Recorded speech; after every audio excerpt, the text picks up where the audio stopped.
the breakout of your YouTube channel wrestling travel was for Evolution, and a show that desperately needs a sequel, Evolution. Oh my God.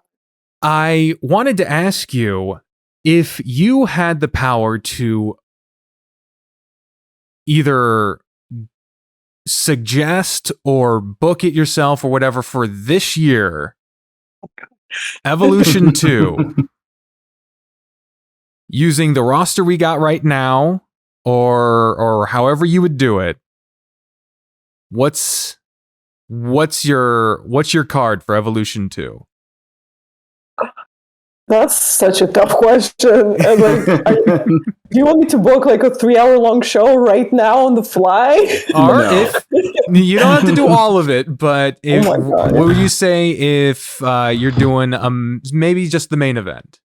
Yeah, I was thinking I would definitely keep Liv Morgan in the main event because I feel like she's been doing great, and I feel like she's the breath of fresh air that we've been needing. Like, it was such a long time coming. It was like such a slow burn, and finally she's in the picture. Absolutely. And maybe I would really like what I'm really enjoying since Triple H took over the creative is that he's finally bringing up all the NXT talent.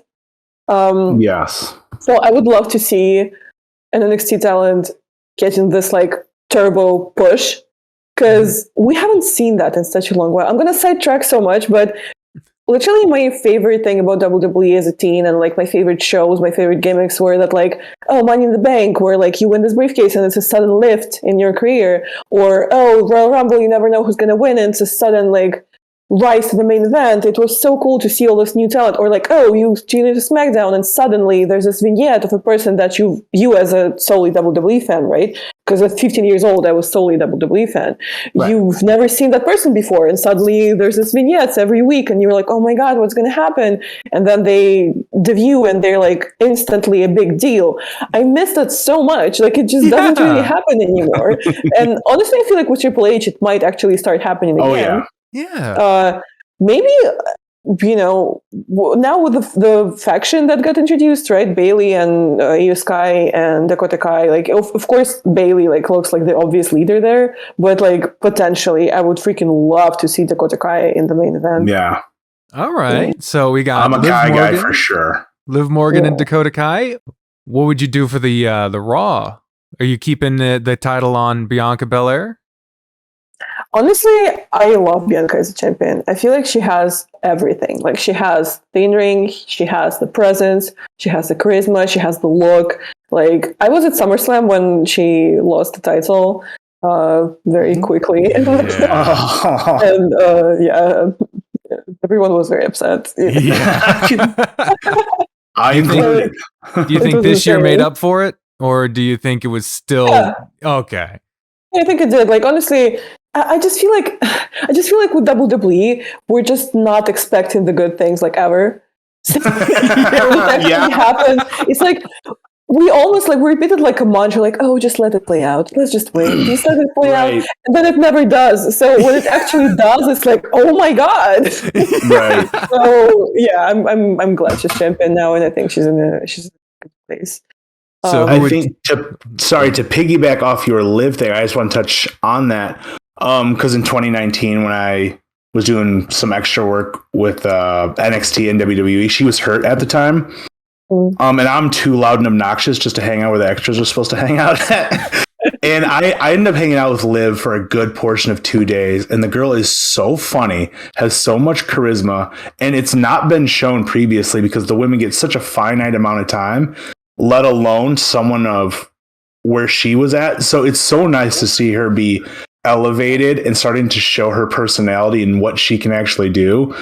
I'm with you. And someone like Dakota Kai, who's infinitely talented, but I think we've only scratched the surface on there as well. So definitely agreed. And as for Bianca's opponent for the hypothetical Evolution, or Revolution. They seem to mix that up in the build up too. Yeah, so I feel you. Yeah, literally, right. like, I know people complain a lot about like legend appearances, and I am usually one of those people complaining.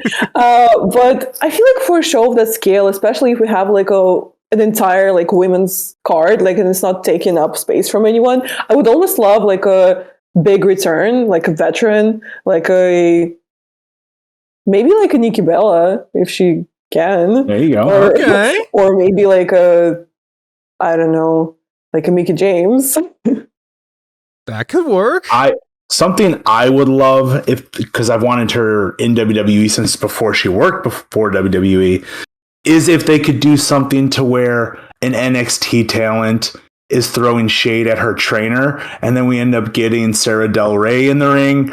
I'd be a big fan of that. Just some way to utilize her. She's incredible.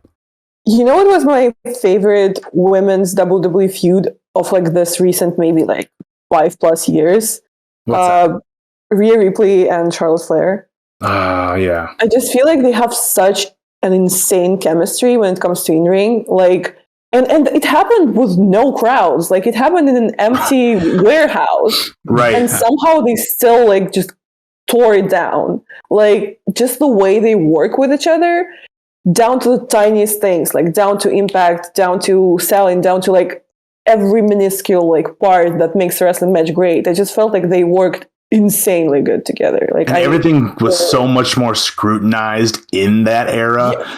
Because you have the opportunity to nitpick at it. Because like sometimes you get distracted by a crowd shot. Sometimes you get distracted by the announce team being funny. Yeah. Sometimes just like, oh, let's just do the light like that. Let's do the frame like that. But literally, when it's an empty room and it's just the two of you, it's insanely hard. I also really appreciated.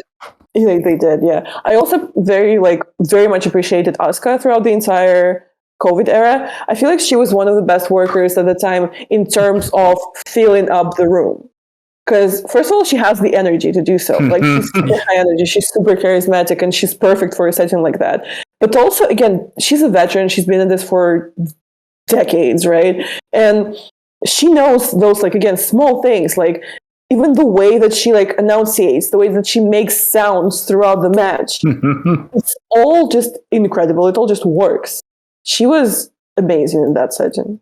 Her ability to pull a face, a very William Regal-esque, where she can pull a face and you like it'll send you.